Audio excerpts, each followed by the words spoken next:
Madame la maire, mes chers collègues, malgré le rôle central que joue le PLU pour la ville, la portée du texte que nous discutons ce matin est limitée par 3 facteurs. Le premier, c'est le choix d'une procédure de modification qui, à la différence de la révision, nous empêche de faire évoluer les objectifs du PLU adoptés en 2006. Or, en 10 ans, l'environnement a bien changé, en raison de l'exode urbain, de la compétition entre les villes-mondes et de la métropolisation. L'évolution des comportements, sous l'effet des nouvelles technologies, modifie par ailleurs la dichotomie traditionnelle des fonctions du bâti entre l'habitat résidentiel et l'activité économique. Aujourd'hui, de nombreux Parisiens dirigent leur entreprise depuis chez eux ou transforment leur appartement en meublé touristique. Les nouveaux modes de consommation, et notamment le commerce en ligne, font apparaître de nouveaux besoins en matière de logistique. Bref, les repères ont changé et la procédure de modification du PLU ne permet que partiellement de faire évoluer un projet urbain qu'il faudrait en réalité réinventer.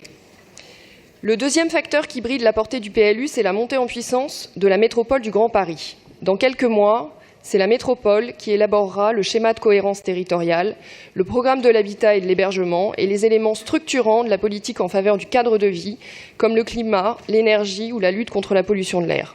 Autant de nouveaux documents avec lesquels le PLU parisien devra être compatible. Anne Tachène y reviendra.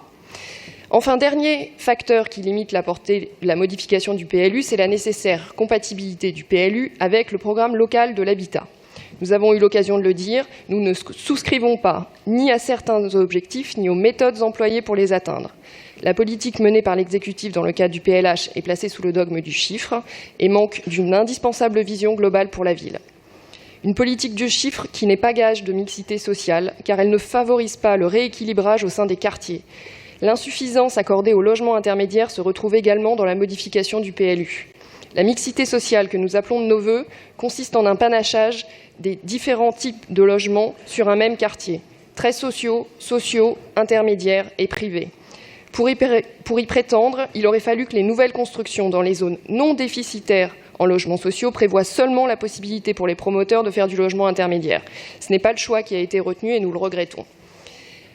La politique du chiffre se traduit également dans les méthodes employées. Les objectifs de production de logements sont certes ambitieux, mais la réalité est tout autre en raison des conventionnements de logements existants et des préemptions. Politique du chiffre enfin, puisque la création d'équipements publics d'ailleurs ne suit pas, ce que souligne la commission d'enquête.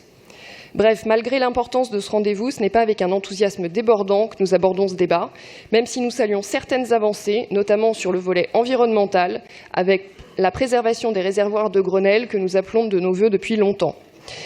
Mais sur le développement durable, il est parfois difficile de suivre l'exécutif. Paris est une ville dense qui a besoin de respiration. Or, le PLU prévoit que certains lieux, aujourd'hui préservés, puissent être urbanisés. C'est totalement contradictoire et nous demandons que les parcelles concernées soient classées en espaces verts protégés et que les équipements sportifs ne soient pas impactés par de nouvelles constructions. La limitation des obligations de construction de stationnement vient entériner la politique anti-voiture de la municipalité.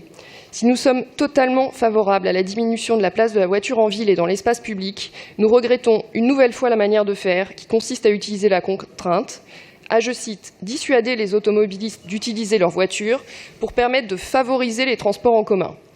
Pour susciter l'adhésion, la ville doit permettre aux Parisiens, aux Franciliens, d'abandonner leur voiture en leur proposant de réelles alternatives, répondant aux besoins de mobilité dans de bonnes conditions, ce qui signifie transport accessible et confortable. Et nous en sommes malheureusement très loin. Sur la question des performances énergétiques et environnementales des bâtiments, nous regrettons que les prescriptions ne soient pas plus fermes dans leur rédaction. Une règle d'application stricte permettrait de produire des effets en phase avec l'ambition affichée en termes de réduction des gaz à effet de serre, de réduction des déchets et de sobriété environnementale et énergétique de l'urbanisme parisien. Quant aux protections du commerce et de l'artisanat, le règlement du PLU protège des linéaires supplémentaires, mais cela ne dispensera pas d'une réflexion au cas par cas sur la qualité des commerces et artisans à implanter en remplacement de ceux qui ferment.